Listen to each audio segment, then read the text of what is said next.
Good morning, everyone. I'm T.L. Cubbage.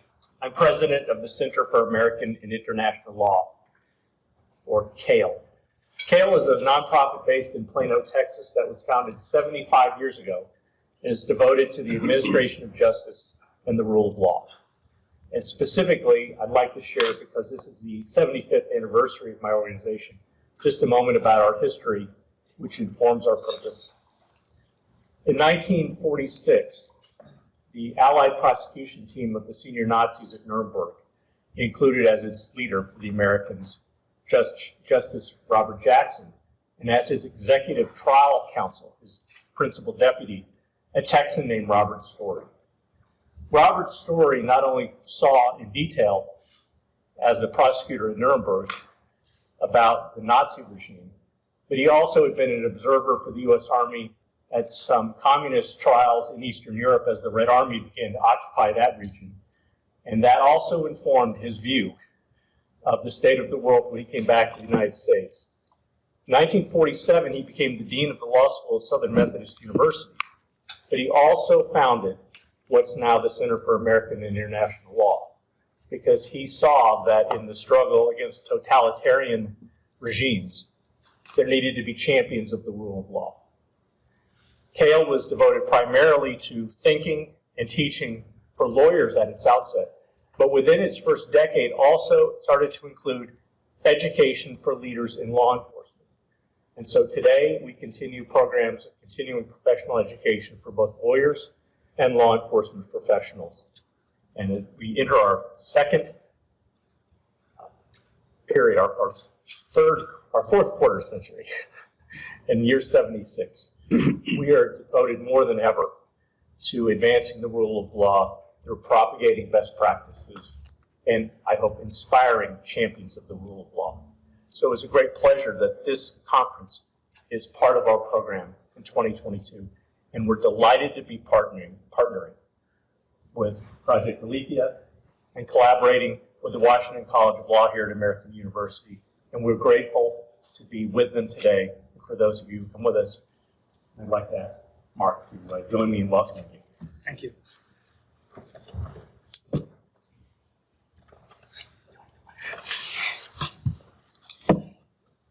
Thank you, TL, and my colleague, Dr. Murray Hartwig from John Jay.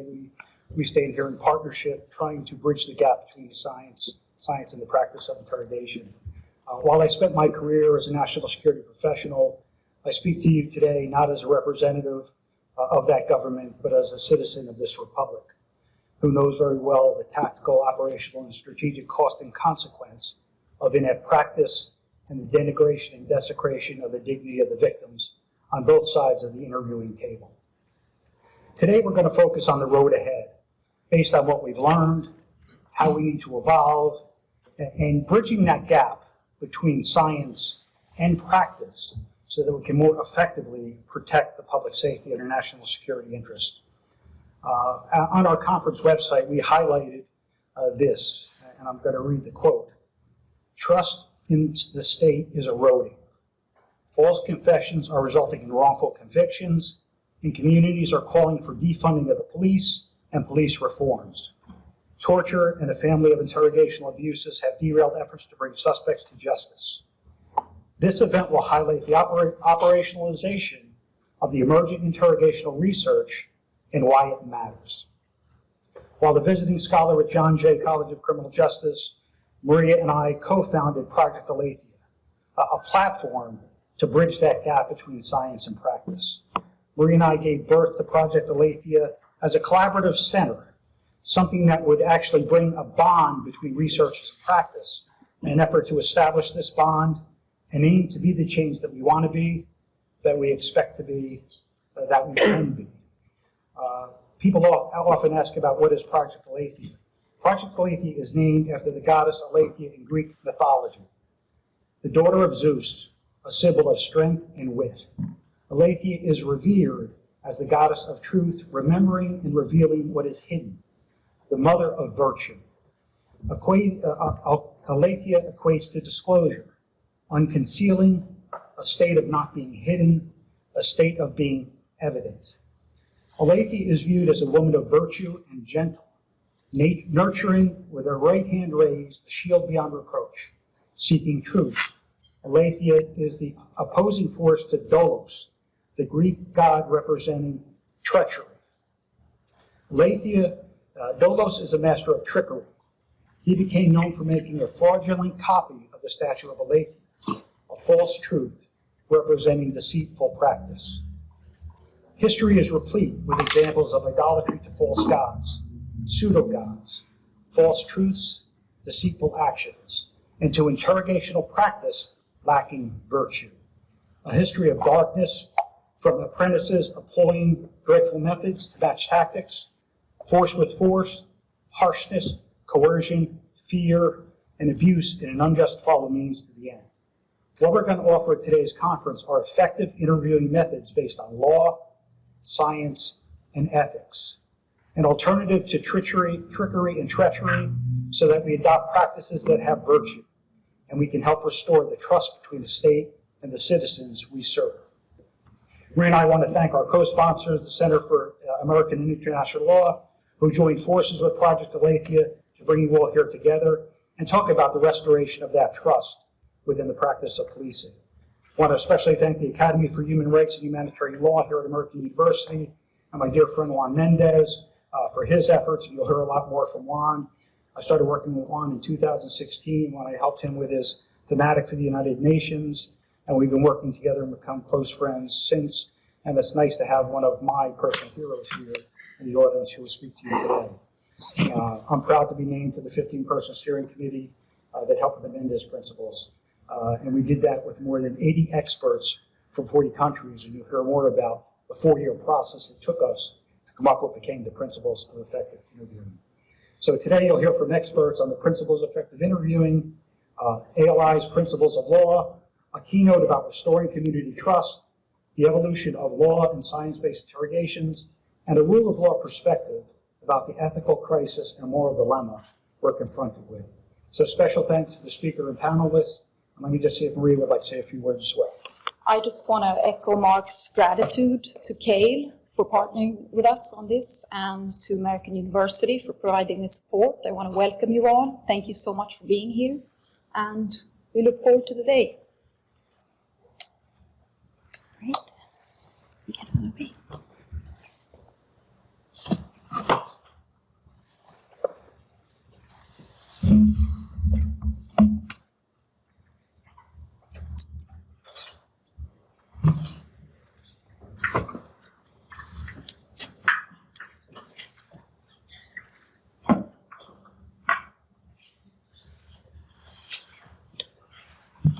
I'm going to spend the next hour or so with the panel on the topic, Principles of Effective Interviewing, a Change in Mindset. I will be introducing the panelists, and then each of them I will give an opportunity to make a presentation relating to this topic, which is primarily about the principles which now are colloquially known by Professor Mendez's name. We'll talk about the origins of that project, its principal themes, and to some extent about how we're going to operationalize in legal systems the lessons and practices that they call for.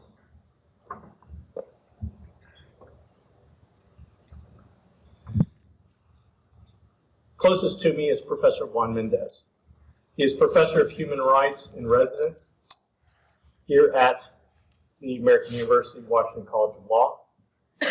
He was previously UN Special Rapporteur in torture and other cruel, inhuman, and degrading treatment or punishment from 2010 to 2016.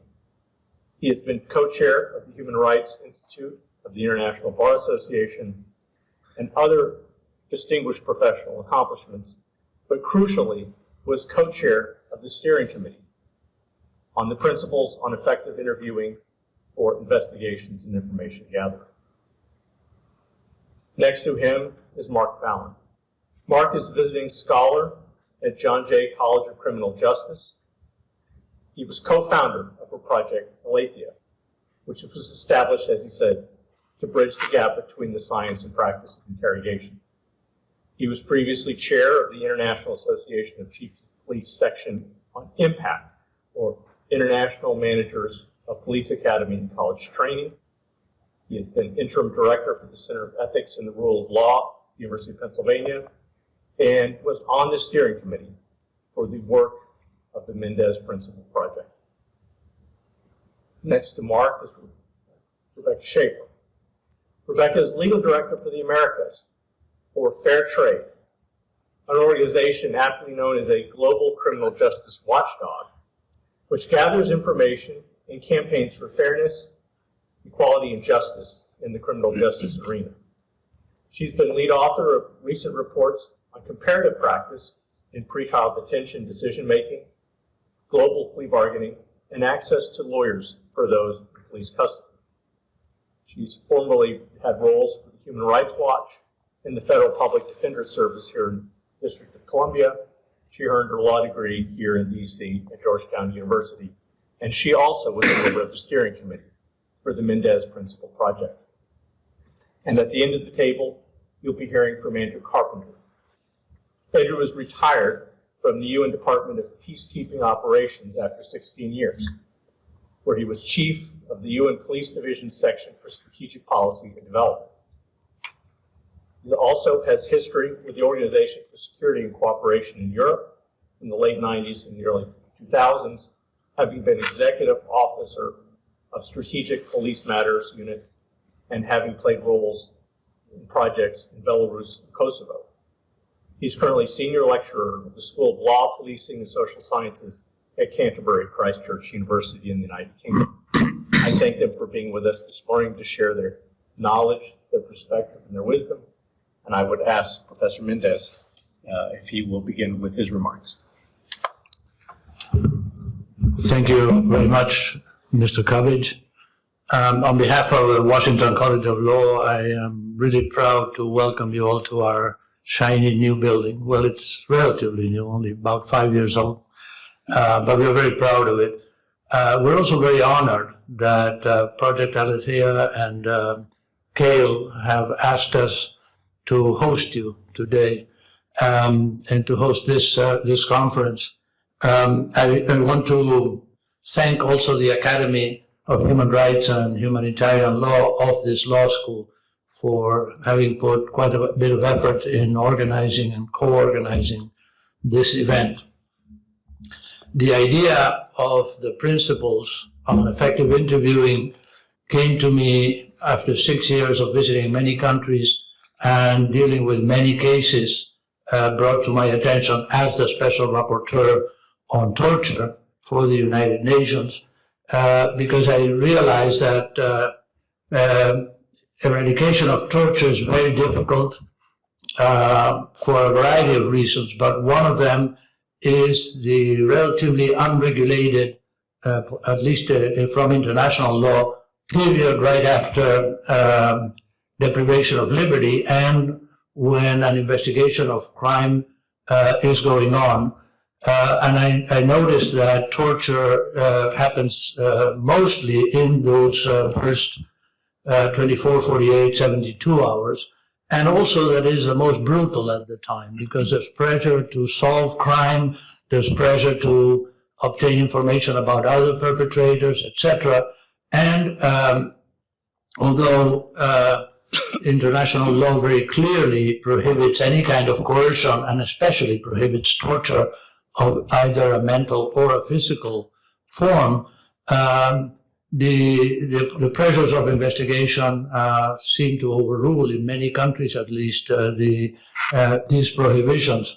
And so I started the process of consultation before writing a report. This was my very last report to the General Assembly in October of 2016. Before that, in the summer of 2016, as Mark has already said, we held a consultation here in this law school with prominent practitioners and specialists and academics of several different disciplines.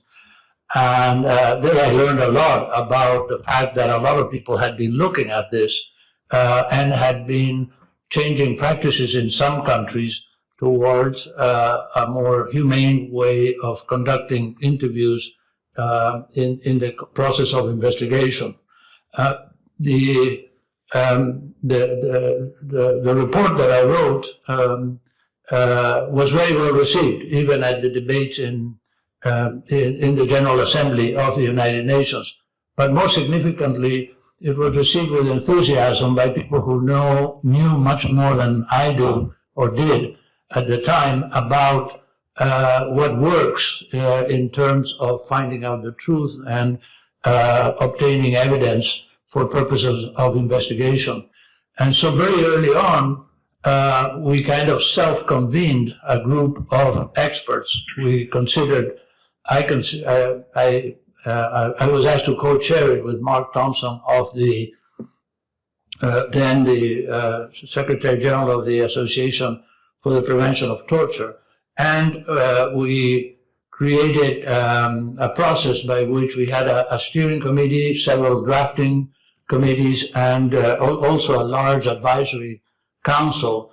And we started sharing ideas about what kind of instrument of international law of a non-binding nature we could come up with. I had advocated in my report for a protocol, but a protocol is a very complicated document, and in the process of learning more about what works in interviews, we decided to call it principles, among other things because the science is constantly evolving on this, and a protocol seemed to freeze the process in a certain moment and might not give enough room for further improvements on on the practice of interviewing.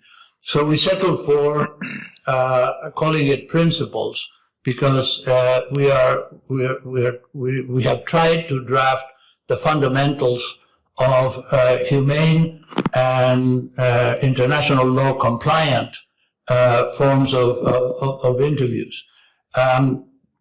This process took us quite a long time. We met in different parts of the world for about 4 years.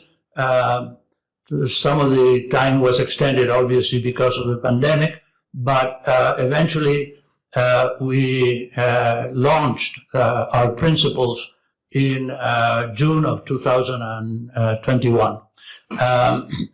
Fortunately, in the meantime, we had at least one resolution of the General Assembly and one resolution of the Human Rights Council, in both cases encouraging the process of drafting. This was before the principles were completed, but certainly we were encouraged by the international community, as represented by those organs, to draft this.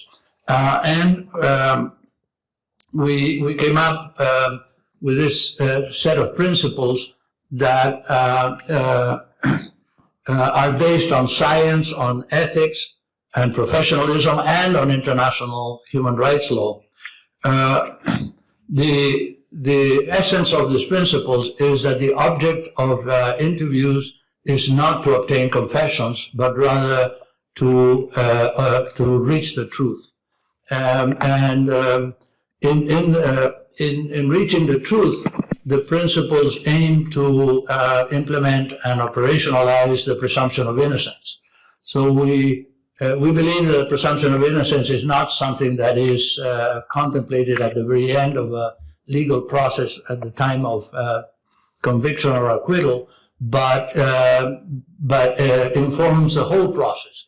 And so within their own sphere of competence, of course, we ask many different officials of the state to be responsible for the presumption of innocence. Obviously, the principles also are based on human rights principles in international law, all of them very well established and binding on all states, about the due process of law, the presumption of innocence, and the right not to incriminate oneself. But most of all, of course, these principles are based on the sacred right to mental and physical integrity of every person, even those suspected or accused of committing crimes. Obviously, these principles are addressed to investigators, and particularly those investigators that have the role of interviewing suspects, witnesses, and victims, but also they should be applied mutatis mutandi to other forms of interviews, like for intelligence purposes, for immigration-related purposes, etc. So it's not limited to the investigation of crime, but to all forms of information gathering where the state has to respect this more general rules of international law. As I said, we settled on principles rather than a protocol because we realize that science evolves, especially science of cognitive psychology and retrieval of memory is something that fascinated me during this process, because there seems to be a lot of science and research going on that justifies having an alternative for investigations that is an alternative to the brutality of torture and coercion. So our principles basically are reduced to 6 fundamental principles. And the first one is the fundamentals. And I think this is very important because it shows with profuse references to science that it is absolutely not true that quote unquote torture works. We are convinced that not only torture does not work, but it is actually counterproductive in many instances because it just tends to justify the pre-existing bias of the person doing the interrogation, which may be wrong as a starting point, but also may miss some important information that the state needs to know about the commission of other crimes or of the circumstances of the same crime that is being investigated. And so our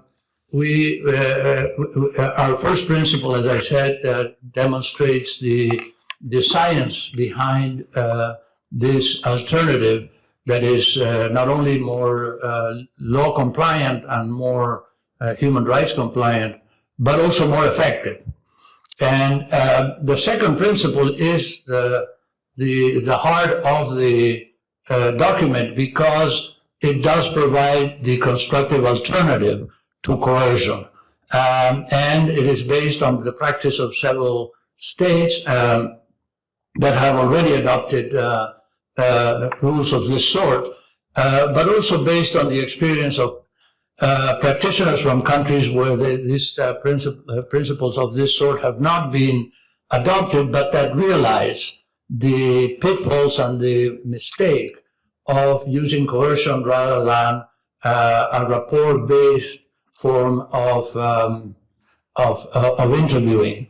This basis on rapport is, I think, the heart of the constructive side of the principles. And it is proven to have yielded much better results, not only in complying with the law, but also in obtaining effective information and evidence for purposes of solving crime. The third principle is about vulnerability. And we recognize that interviewing persons, everybody who's under investigation is vulnerable as a matter of course. But there are people who are more vulnerable because they may be under stress, may be affected by reduced capabilities. They may be, women and especially expectant or breastfeeding women are in a special vulnerable state, and of course, LGBTI persons as well. And of course, we also believe that children are especially vulnerable when they are in the process of being interviewed for investigatory purposes.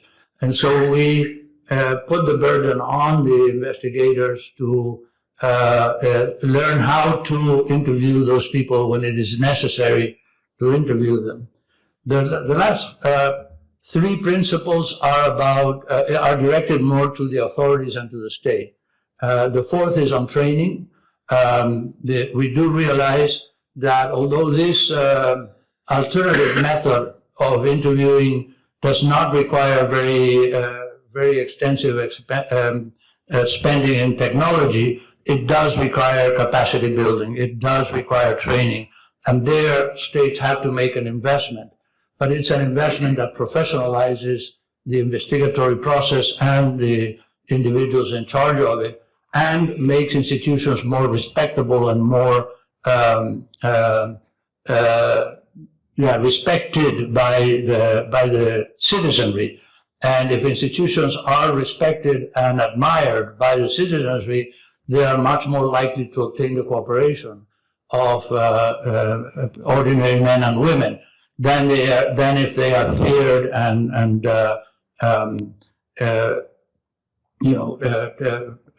considered abusive by the society that they are supposed to be serving.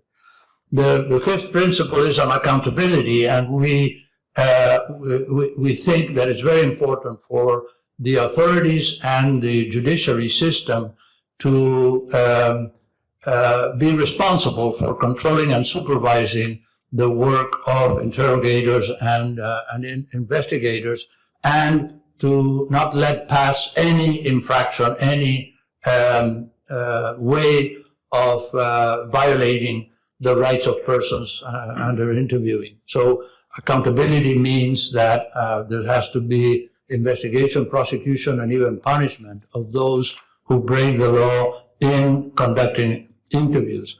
And finally, the principle 6 is on implementation. And we place the burden on implementation, obviously, on the democratic authorities of the state and the administrative authorities as well.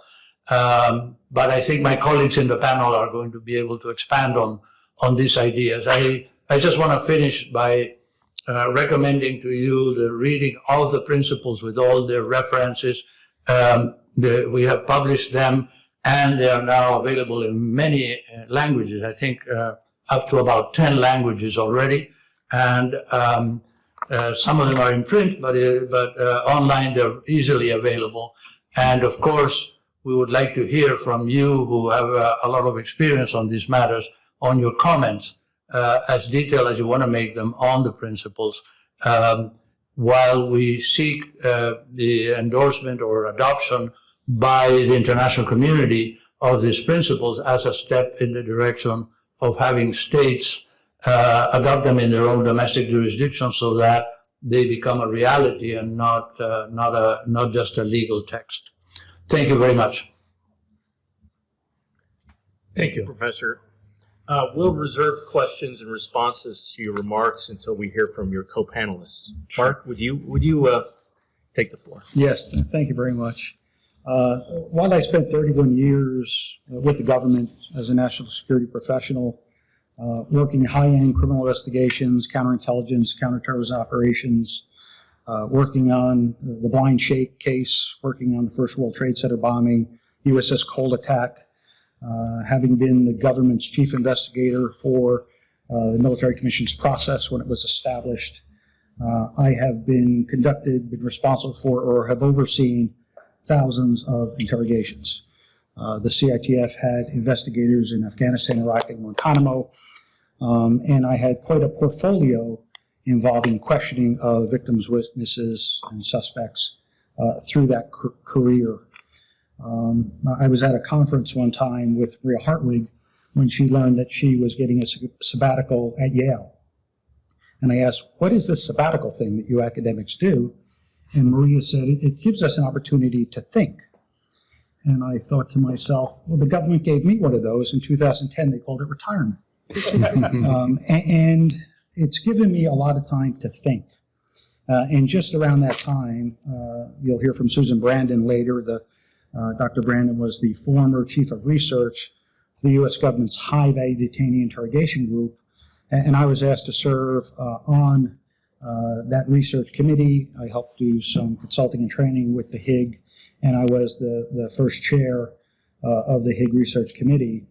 And it was not until that point that I learned how little I knew about the interrogation process, how little I knew about the science behind what we were doing, why someone might talk to me, why someone might not talk to me.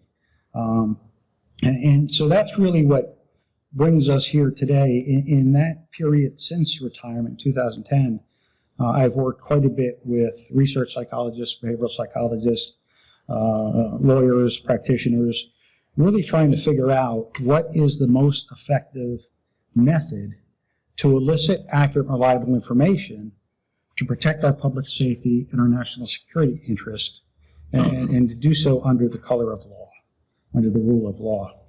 And one of the things that I've learned throughout this period is, and why we're here today, is I want to talk about why it matters. And what matters isn't the confession, because we're getting false confessions. We're impeding memory with our practice. What we're really engaged in trying to ascertain is the truth, because truth matters. Right? And so truth, the search for truth needs to be, must be, really has to be the essence of any form of questioning. Questioning when seeking answers, answers to the unknown, this quest for clarity and truth, because what an investigator or interrogator is doing is trying to get information so informed decisions can be made. Informed decisions about the matter in which a case goes, informed decisions what policymakers might want to take a direction in, or whatever. But it's really just this quest to try to provide clarity over some matter that you're looking at.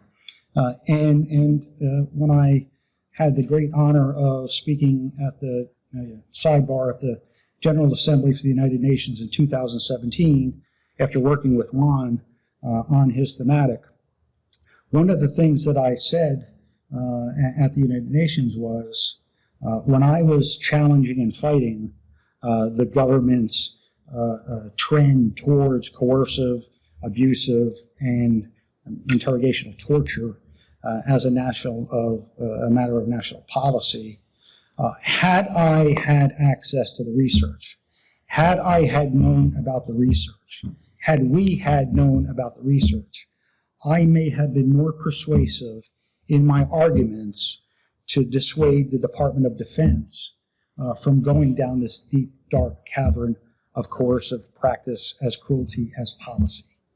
But I did not have access, did not know, was not aware of the science behind what we were doing.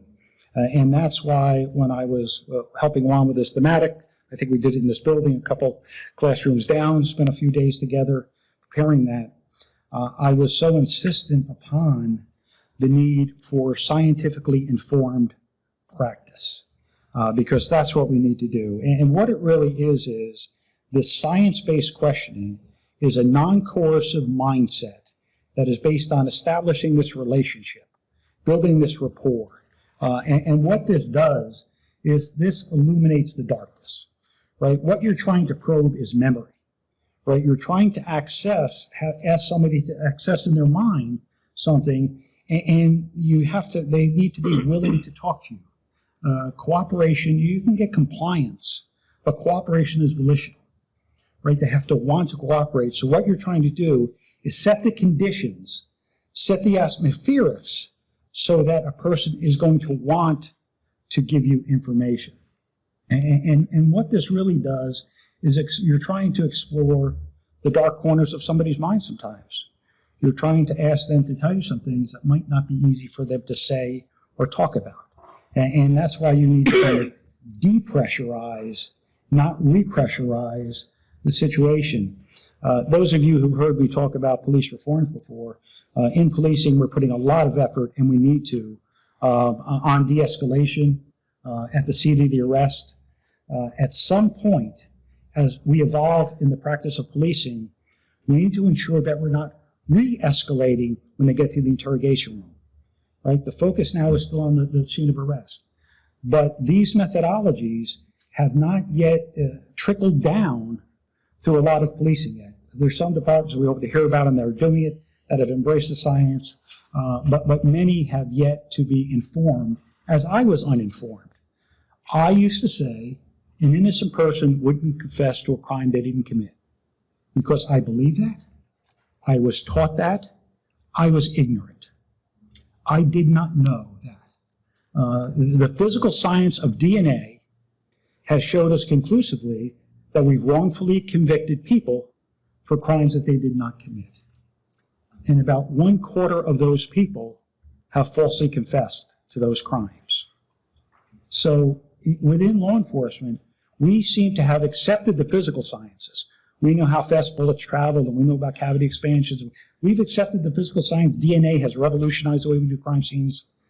The practice has yet to accept the behavioral sciences, psychological sciences, has yet to accept that science can help inform the practice. And so for me, the interview process is this exploratory journey, your search of truth. It's an information gathering process. It shouldn't be aimed at a confession, but the goal with eliciting accurate and reliable information. Not getting someone to admit what is known, but to explore what might not yet be known. The new wave of science-based methods that you hear about, this strategic questioning, this information gathering, this is illustrated in the principles of effective interviewing that Juan has mentioned here. This can really have a profound impact on global policing and really upon enhancing our national security and public safety interests, because these methods are the most effective ones. They're the most effective ones that trigger memory recall and really build that trust and rapport between the community and the police who serve that community. And so these are really, really important. The principles are grounded in law, science, and ethics. And it doesn't matter whether you call it an interview, an interrogation, a debriefing. The systematic questioning of someone by the state is not an isolated event. It is a complex and adaptive process that involves human behaviors, human beings, and human rights. So grounded in international human rights law, the principles reinforce the presumption of innocence. They emphasize the fundamental right against self-incrimination, the right to remain silent, and the right to a fair trial. Is there anyone who's against that?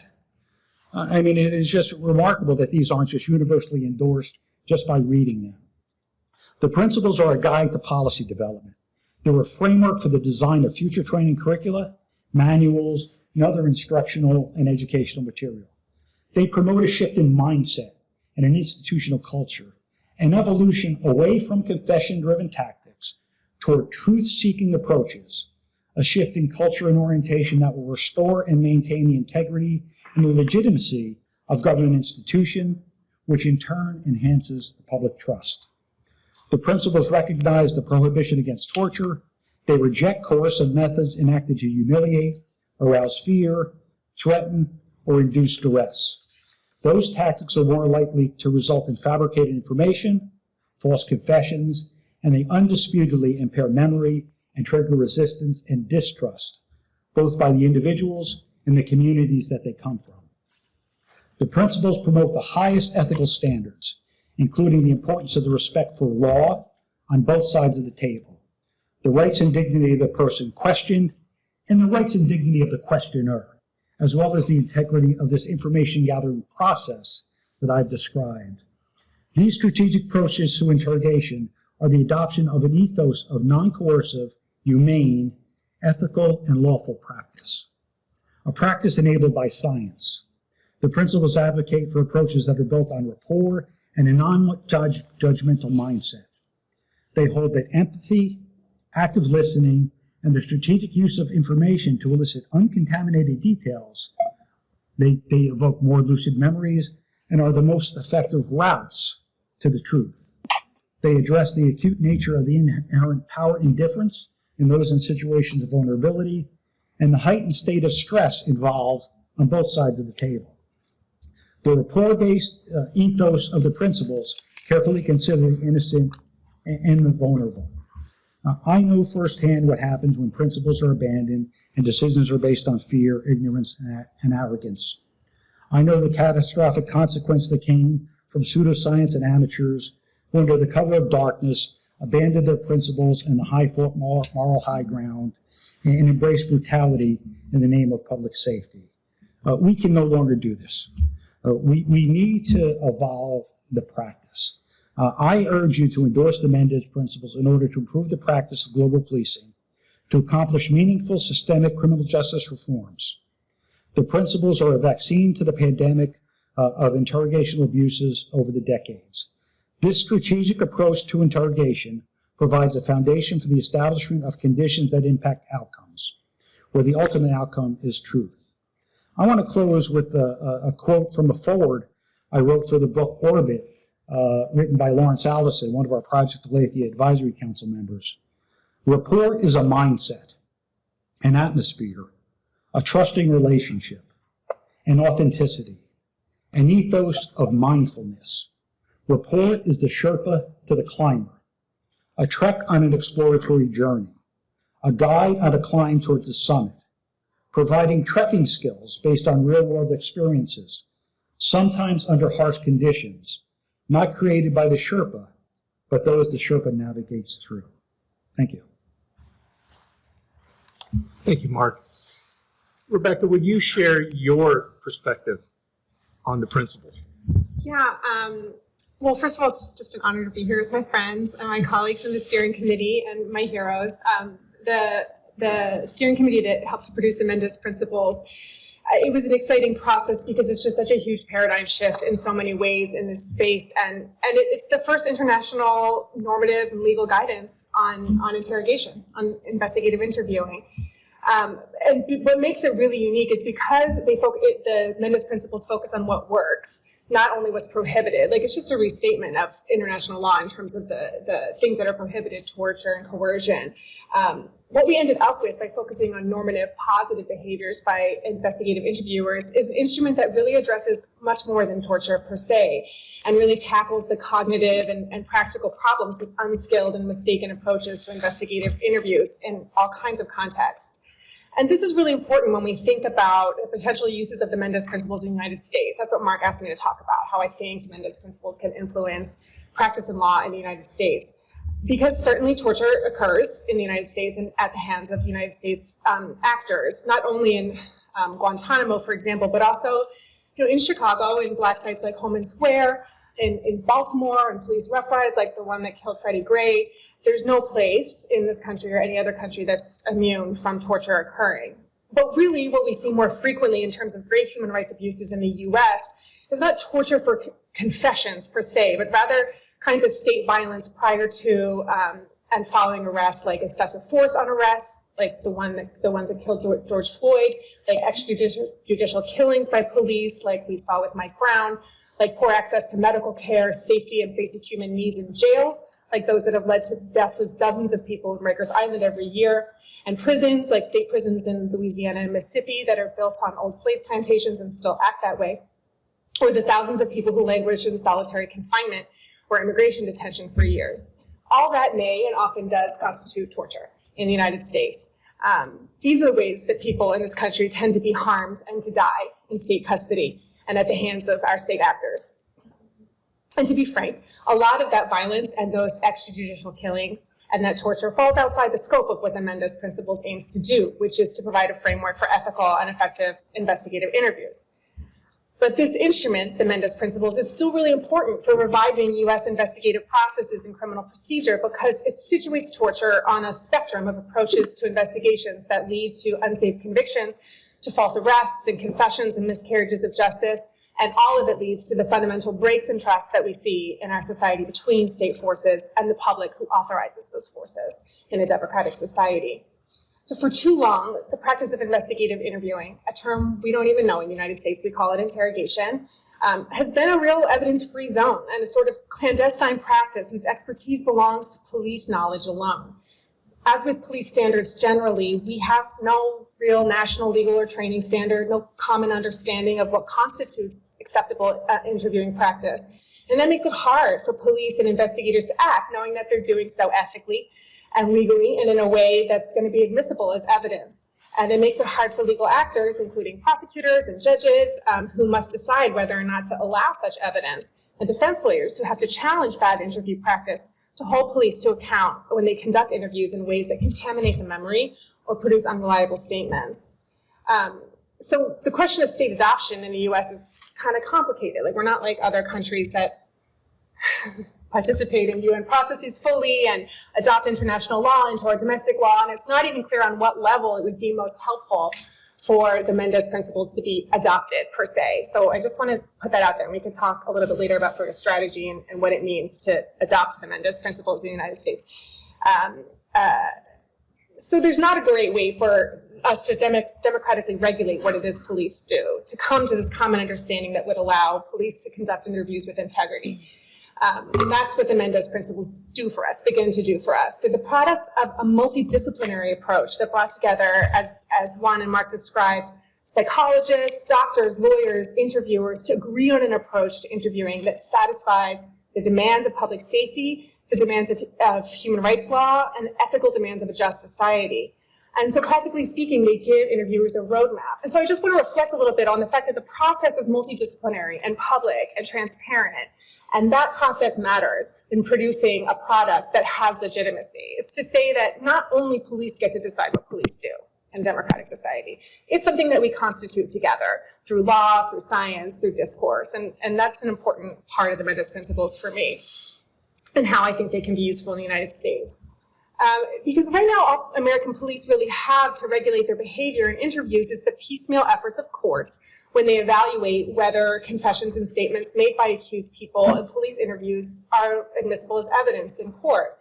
And our case law is not a sufficient foundation to adequately guide police in this very expert endeavor of investigative interviewing. We know so much more now, as Juan was describing and Mark was describing, about memory, about the way that different methods of engaging in this high-pressure environment produce reliable or unreliable results. We know better now how to protect the memory as a piece of evidence with the same care as we might secure a chain of physical evidence like blood or fingerprints. But that knowledge hasn't reached judges, and it hasn't sufficiently reached enough police. And our criminal procedural case law has atrophied in recent decades due to the fact that almost all cases, upwards of 98% of them in this country, are resolved via guilty plea. So we're not continuously developing case law in criminal procedure informed by the latest science. And motions practice to exclude tainted evidence is rare in the age of mass plea bargains, mass criminalization, and mass incarceration. And I think that's like a piece that not everybody is aware of as to why the science and the practice hasn't evolved in the United States, because our law has really atrophied as a result of this widespread practice. The Supreme Court, for example, hasn't decided a case on the admissibility of a confession since 1986. And when the lower courts have made such determinations, they're often not clear enough to provide actionable guidance to investigators or to defense counsel or prosecutors or judges evaluating the work of investigators. They rely on a totality of the circumstances analysis, which permits deception by police in some cases. Even the Supreme Court has said deception is permissible under a totality of the circumstances approach. It's the only apex court in the world that I know of that's said it's okay for police to lie. And the analysis of admissibility is really only about voluntariness. Was the statement made voluntarily? The courts don't evaluate whether the statement is reliable or produced by a process that's likely to lead to a reliable statement, only whether it's voluntary. And we know from the science that we're talking about that's developed over the past few decades that it's very possible, in fact, rather common for police to be able to elicit a statement from someone that's totally unreliable, that's not true, but which may be voluntary. And in fact, that's a predictable outcome of some of the leading techniques used by US police, such as the infamous Reed technique.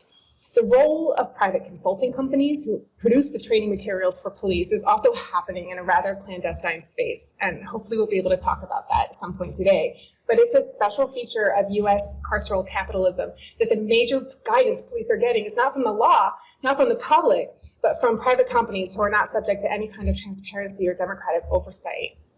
I mean, not to get derailed about carceral capitalism, but the point is that there's not a lot of bright line legal rules to guide police. So police are operating with very vague guidance. They know the chances of a statement ever making it to evidence or open court is very slim, because in all likelihood, this person's going to plead guilty in our system. And they know that the avenues for civil remedies are very, very slim. It's easy enough for a well-meaning police officer, simply through unskilled practice, to elicit an inaccurate statement. And it's certainly possible for a bad actor to get away with outright misconduct. The question of whether or not a statement is voluntary doesn't tell police how to build rapport. It doesn't tell them how many breaks to give people, how to assess for vulnerability, how to avoid planting ideas in the mind of a witness. It's not enough. And I don't have to tell you this because I know you see it every day in the headlines, including most recently in the case of Adnan Syed, where the wrongful conviction was the result of a blinkered investigation that failed to consider alternative hypotheses and was based on an unreliable witness statement. Or the equally high-profile case of Brandon Dassey, whose harrowing interview as a child by police was shown on network TV and has still not resulted in correction by the courts. Or the case of Melissa Lucio, who still sits on death row in Texas, despite the fact that her coercive interrogation that led to a false confession is available on YouTube and has been widely criticized by experts. None of these cases involve torture, and yet all of them would be improved if the Mendez principles were operating as a guiding force in our criminal legal system.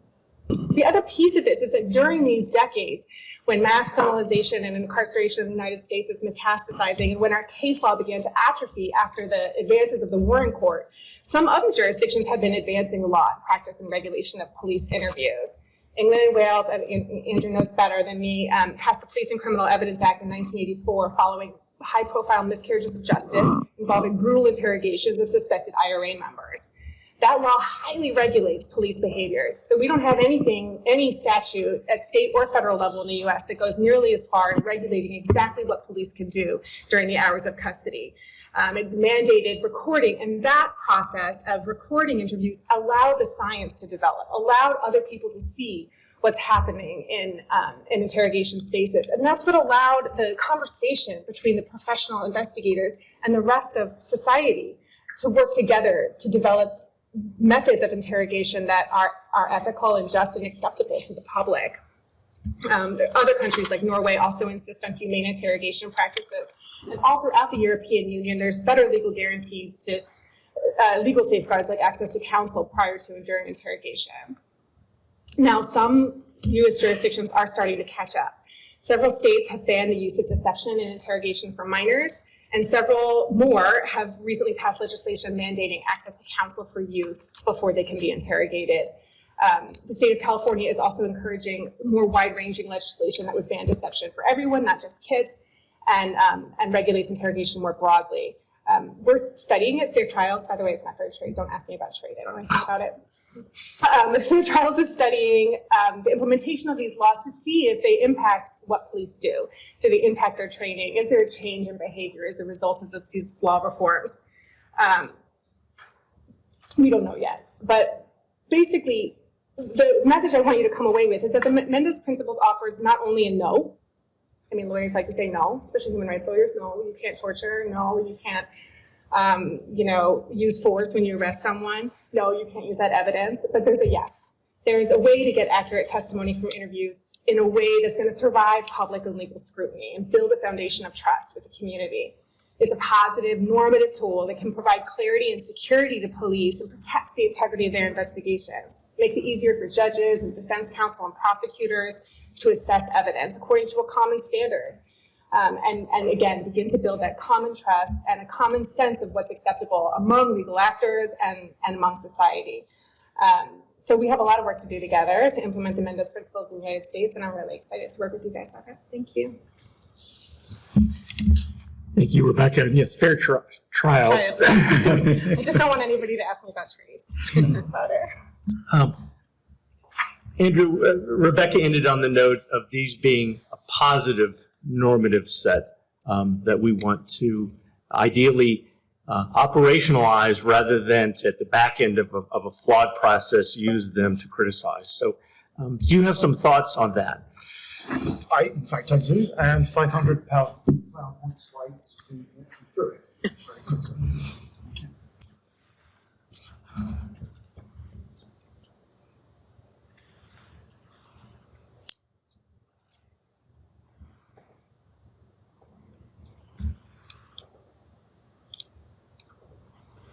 Okay, so ladies and gentlemen, buckle up. We'll try and make this a little, quick to go through. Firstly, I'd like to thank Tiao and his colleagues for the invitation. So, if I can press the button, here we go. There's always the problems. There's 1,000 reasons why we can't do something, but I'm going to give you 2 examples of how we can actually make the Mendez principles a reality of what's going on. And I'd like to invite each and every one of you and the organizations that you represent to come and be part of this exciting journey. I'm going to take you to 2 cities, one which you are probably very familiar with, and one I hope you will become increasingly familiar with. No prizes if you can guess the one on the left. Okay, and by the title and everything where we say Canterbury several times over, you may have guessed the other city that we're going to go to. So, as my colleagues on the panel have said, it's one thing to have the principles, but how do we make sure that they're used? That they don't sit there and gather dust? So how do we make sure that they are used routinely, but more importantly, everywhere? So, we begin in the Big Apple. It's the headquarters of the United Nations, and every year, 8,000 police officers from about half of the UN's membership, the UN's made up of 193 member states, give their police officers to the UN for a year, 2 years. They put on the blue beret, and they are no longer policing in accordance with their laws and their jurisdiction, but all international norms and standards. They're deployed across the world in a variety of settings, working with officers who are drawn from other parts of the world, helping other police and law enforcement officers and societies recover from conflict, go through transition, and try and work towards fair and effective policing globally. They have a doctrine. A quick show of hands. Has anybody ever heard of the Strategic Guidance Framework for International Policing? No, that's what I thought. So we're going to go quickly through this to say, have any of you ever been in a situation like this or in front of a judge and have used the words, I did this in accordance with international standards?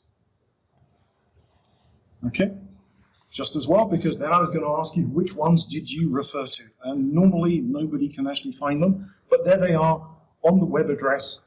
This is a global definition of fair and effective policing. It exists.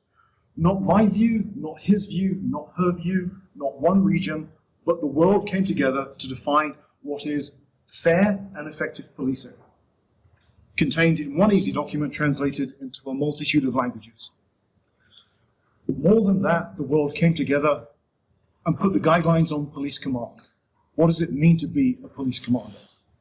What should police operations look like?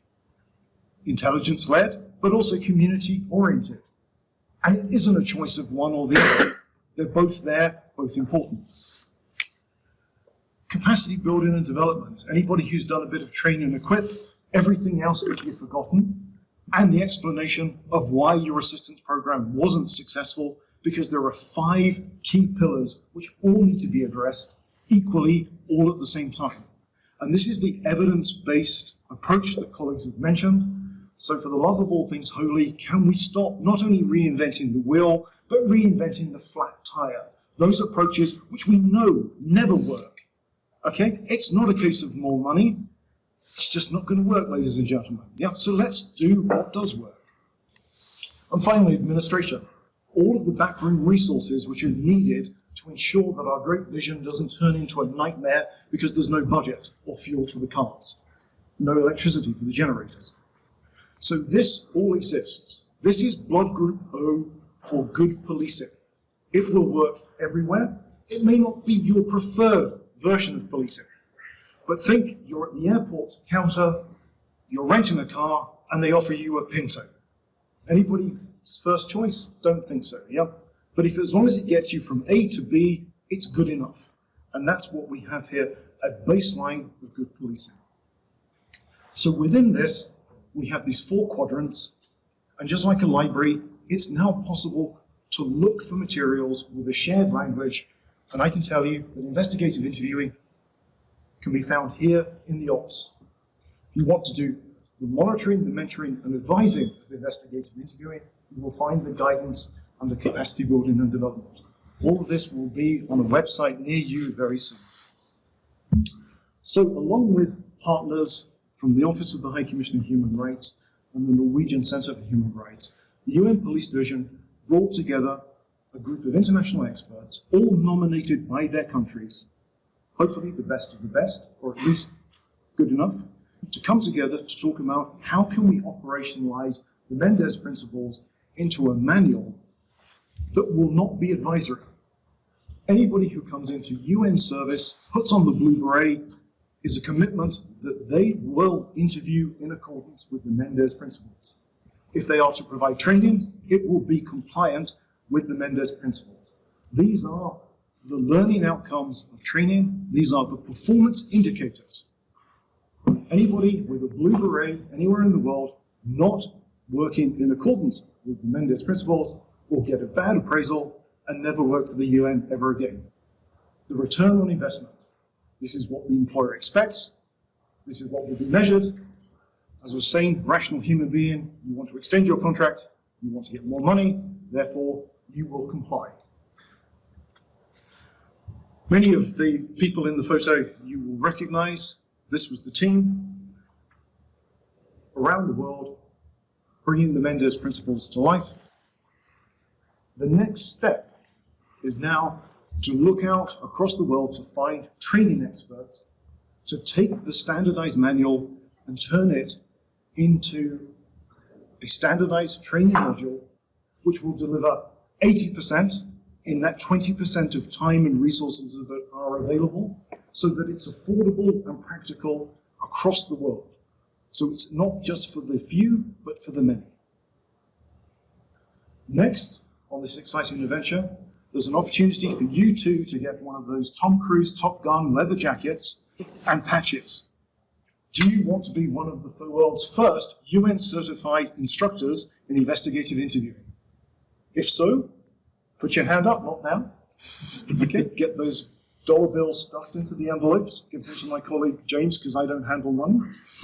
And that's a joke. For those interested in it. So with this, we can only do it with your participation. We need everybody on board. Become certified. You can now deliver training, which is meaningful. And the employer of most people, or police officers globally, the UN, will then hire your graduates, because you'll have a certificate issued saying that you know how to interview according to the Mendez principles. The next acronym, GLEAN, is going to be a network to network all of the existing networks. So if any of you are Tolkien fans, yes, it is the One Ring, which will bring everyone together to be part of this network so we don't miss anyone, to ensure that we're training the right people on the right things in the correct quantities, that we need them at the right time. And if you happen to be in Dallas on the 16th, or in Dhaka, Bangladesh on the 30th, the Global Police and Law Enforcement Academies Network, GLEAN, will be launched. So if you are a representative of a police association, a network, don't think that this is a domination. It's a sense of inviting you in so that you can talk to your members, your networks, to ensure that nobody is overlooked. Because the only way that we can deliver global police training is with everyone in every corner, and you can see the needs. So we suddenly move across the pond to Canterbury. And of course, everyone knows where Canterbury is, but just to be sure, it's here. Okay, about an hour out of London, famous for its cathedral. And for those of you who had to read Geoffrey Chaucer in the original, I apologize on behalf of my country. So, the university's been training police officers for 25 years. Not as long as Cal, but in policing university sense, quite a long time. We have a Centre for Police Research, and as Rebecca mentioned, not only is there the legislation, but there's a new review, a strategic review of policing in England and Wales, looking, is policing fit for purpose? And the short answer is, not unless it includes the Mendez principles. So one, thank you, you've come along at exactly the right time. We can feed this in, and both the government, the police officers, but the society are ready and receptive. Why Canterbury? I have to mention this, otherwise they wouldn't have given me the time off to come here to DC. But many colleagues there are writing not academic articles that nobody will ever read, but they're actually informing the books which police officers across the United Kingdom read and guide them to ensure that they are professional police officers. So hopefully we are standing here with my colleague James, who everyone will meet later, saying that we've got part of the solution by linking academia and the police officers together in a marriage made in heaven, rather than the standoff that there is often, where the reports are resisted, the recommendations are never read, and there's frustration. So that, right. We also have a building, brand new, a little bit newer than this one. It was only issued last week. I wanted to impress you with how much it cost, but if you've seen the pound-dollar, it's almost parity, so I'm not going to mention that. It's just too embarrassing. But to say, there's a mock police station in the building with a booking desk, holding cells, interview rooms. So rather than sit in, we would like to invite you all to Canterbury. There's enough hotel rooms. And you can come and actually use the facilities. Learn by doing. Let's not just talk about investigative interviewing, but let's actually do it. If you have promising graduate students, we would like to poach them. If you would like to continue your education, again, see James, and we'll talk more about that. We also have what is known as a Hydra suite. If you're a police or law enforcement official, you will recognize this command and control room. We actually have one of these which the undergraduate students get to use in a humane, non-coercive, non-stressful, non-torture, but to the point of where we run them through to say, this is not theoretical, this is real life, this is what you need to be prepared for. Investigative interviewing, James is the module lead. It already is part of the curriculum which trains people interested in policing and those officers who want, or cadets who want to become police officers.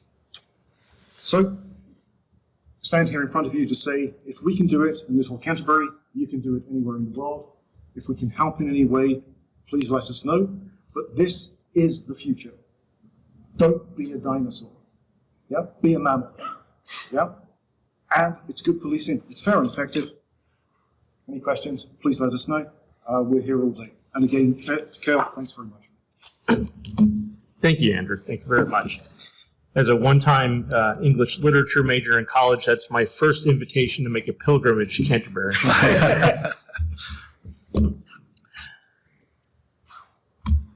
These principles rest upon, it seems to me, as a reader and listener, two fundamental concerns. One is eliciting truth and reliable information, and the other is respecting the inherent dignity of human beings. Professor Mendez, you mentioned that it was a concern with torture and cruel treatment that led you on the path to these discussions. But am I correct in understanding these principles go beyond threats or implied threats of physical violence? And when we talk about coercion in the context of these principles, we're going beyond physical intimidation, are we not? Yes, I mean the international law on due process of law has received the principles that are rules that are part of this many different jurisdictions and prohibit any form of coercion, not just torture, and not only torture, and not only cruel, inhuman, and degrading treatment, but coercion itself. And coercion can take many different forms. The International Covenant on Civil and Political Rights says that any statement has to be voluntarily given, and if there's any way in which the will of the person being interviewed is forced into collaboration, and it could be psychological or any other kind offers of reward, for example. Those things are what the interview process has to stay clear of. Obviously, that doesn't mean that you can't use plea bargaining, for example, or organize the interview in a way that allows for strategic withholding of information to the person interviewed. We discussed this in our long meetings, when we were drafting this, and I think our document accommodates the practices that are well known throughout the world, but that are perfectly legal because they don't involve coercion.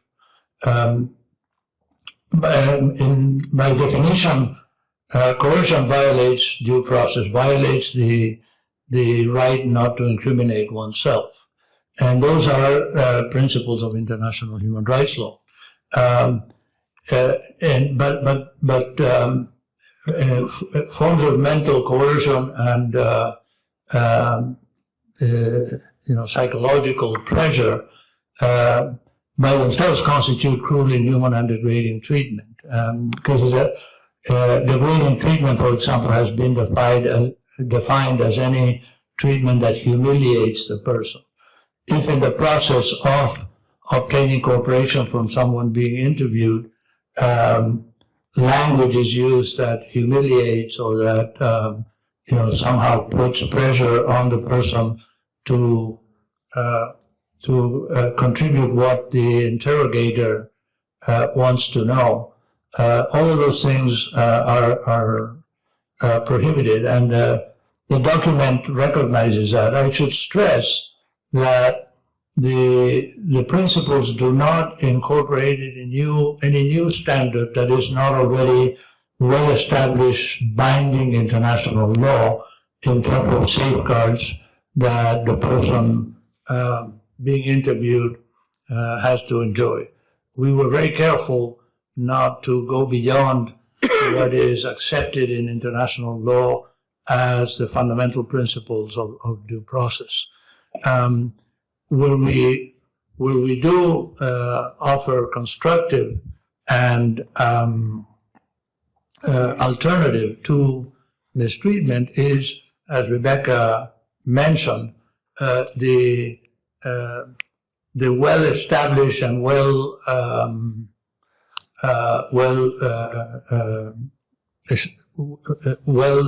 researched practice of the rapport building as the way to obtain cooperation from people being interviewed.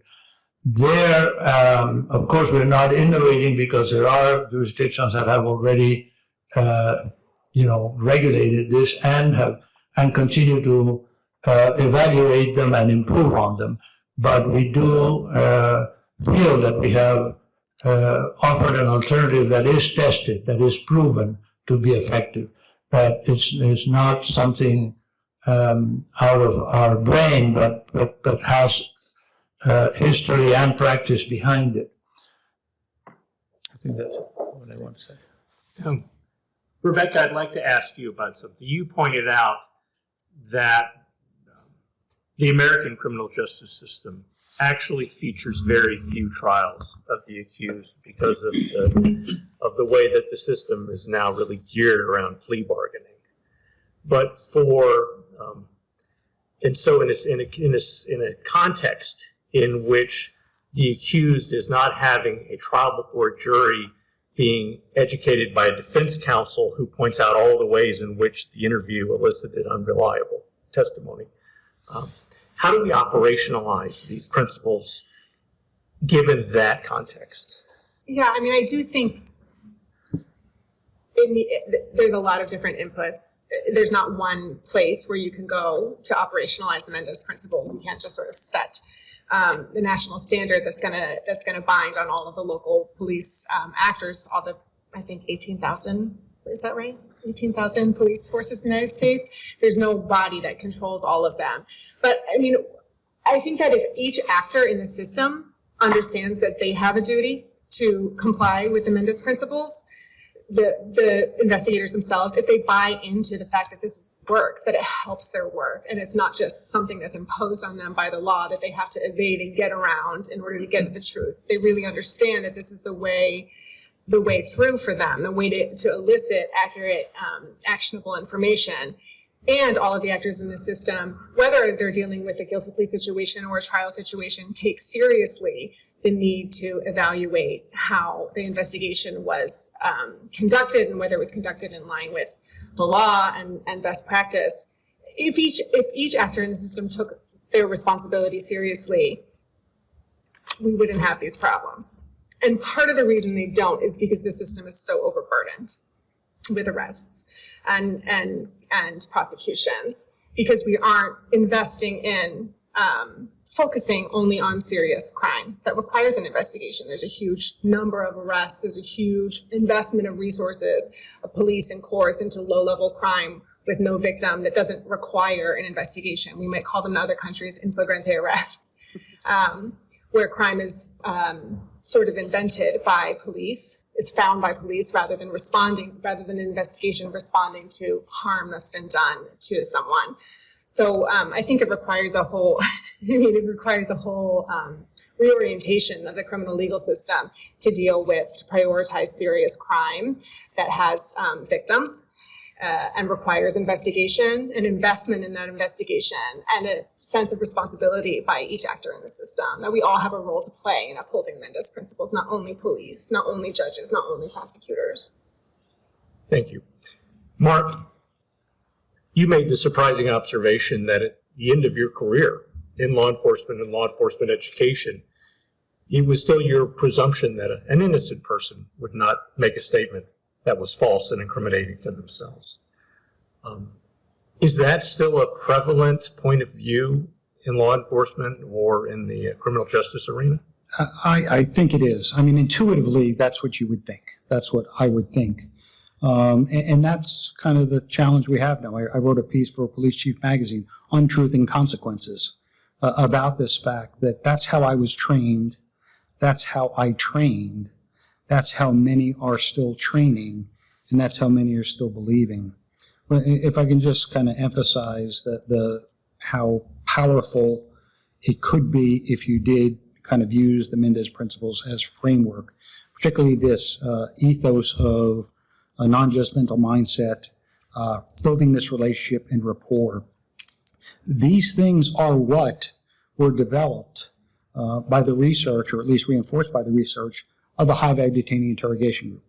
Right? So when the government tried to decide what are the best methods to elicit accurate and reliable information to protect our national security, they created this research capability within this high-value detainee interrogation group.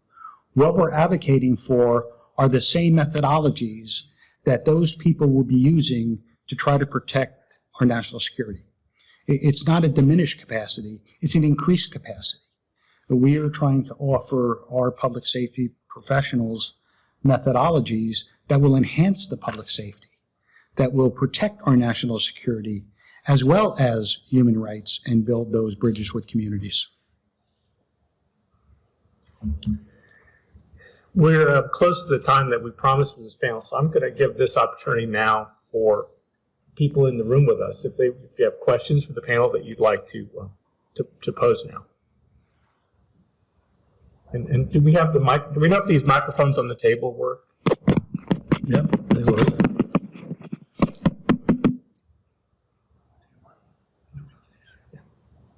So I have a question for Rebecca. You mentioned that it's important that in this case, the American public understand police investigative interview tactics. How do you think we should start to do that? Probably television. Right? Because we have these fantasies about the way that justice works, about how to get the truth, about the fact that torture works, about the fantasy that we have trials still where the truth comes out. That's all fed to us by by television. And so I think we do need popular media, that we need storytelling that reflects reality, both in terms of what works and what is actually happening. And I mean, if you look at, I do think that the culture is changing a little bit. If you look at like the 80s and the 90s when I grew up, like the true crime television that was on was even less responsible than what you see nowadays, which I think is a little bit more nuanced. I also think that legal education is important. I think that law students are not being equipped with an understanding of how the criminal legal system works in practice in terms of guilty pleas and their ethical responsibilities throughout the process, given that they can't rely on the fact that there's going to be a trial where all the evidence is going to be tested.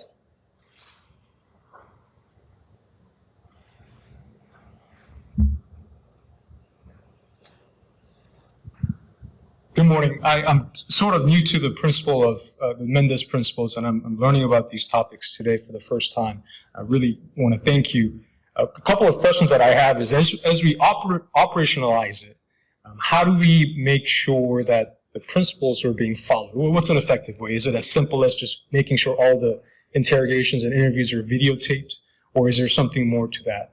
And then the second question is, when there have been violations, what are some appropriate, some general remedies that you would recommend? On the first part of the question, we aim, of course, to go to each national jurisdiction and to obtain some form of regulation that makes this practice of inquiry the norm rather than something that's only recommended. But that takes a long time, and as we've said, it is a change of mindset. It's not only just regulation, but in our last principle does put the burden on the authorities of the state to organize and regulate the practice of inquiry in a way that implements these principles. And especially that takes into consideration the safeguards that are part of domestic and of international law for each jurisdiction to observe faithfully. Now that the process of getting all the way to the national jurisdiction starts, as we are doing it at least, trying to obtain endorsements from major practitioners and human rights organizations and professional organizations. And we're very encouraged because the principals have obtained, for example, a statement by the American Bar Association only this year endorsing them. The International Bar Association has also done the same. And we are hoping that many more international organizations of that sort, including police professionals, will also endorse them. But in the meantime, our focus now is on obtaining resolutions by the United Nations and by other international organizations that reflect a sort of consensus about these principles being useful to conducting inquiries with full respect for international obligations of each state. I mean, that's like a really I agree with you. I agree with everything you've ever said in your life, Juan Mendez. But like, that's a human rights approach. And I just think there's this incredible technology called criminal procedure, where every single time someone's arrested and prosecuted, they get assigned a defense lawyer and a prosecutor and a judge to evaluate exactly what happened in the procedure to make sure that it was legal. Like, we have an incredible investment of resources and the technology and the procedure right there to evaluate whether the interview was done successful. We've got it. People just need to do it. They need to do their jobs, and right now they're not. Can I add something here? There is already a third wave or a new wave of science-based methodologies that are taking place in very progressive pockets of excellence, as I call them. They may be operating under the Mendez principles and not be aware of it. And you're going to hear from Detective Greg Stearns in LAPD, very progressive department who is implementing science-based methodologies in what they're doing. They've embraced this rapport building. They brought scientists out there. My former outfit, the Naval Criminal Investigator Service, the director came out within the last year and said, it doesn't matter how you were previously trained or what you previously had done. From this day forward, we will only use science-based methodologies. Brought instructors down to the Federal Law Enforcement Training Center where the NCS Academy is, sending training to supervisors in the field so that they don't negate what they're trying to train the agents in. The Federal Law Enforcement Training Center, for years, it was called the 5-step process. They've abandoned that now. They're now only teaching science-based methodologies. They're bringing scientists down there to help in training. So there's these pockets of excellence around. It just hasn't permeated the rest of the community. And they are falling under what I would say would comport to the Mendez principles. They just have, they're just doing it independently of the principles overlapping them. One more question, and then we should try to keep with the schedule. I'm good with the mic, I think. Professor, you mentioned that we just don't need just law enforcement, training law enforcement, and deciding what law enforcement does, and I agree with that 100%. Who should be on that process? Who should make up that program that's developing what law enforcement should be trained and how they're trained? Well, my colleagues in the panel are have more experience on this. We recognize that these principles have to be turned into a more complete and developed training manual. But that's up to each jurisdiction to do it, hopefully respecting the fundamentals. But we did not set out to write a manual. Fortunately, many of the people in our steering committee and in the advisory committee have long experience in capacity building and in regulation, internal regulation of police forces to incorporate the standards and to train the professionals in the standards. I have never,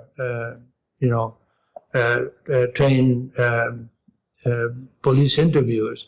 I have done training of different sorts, but on the actual methodology of how to conduct an interview for purposes of obtaining the truth and leading to solving crime, there are certainly lots of experience, years and decades of experience that can be shared. And as Andrew has said before, there are the creation of networks of people who can share experiences on how best to train their investigatory cadre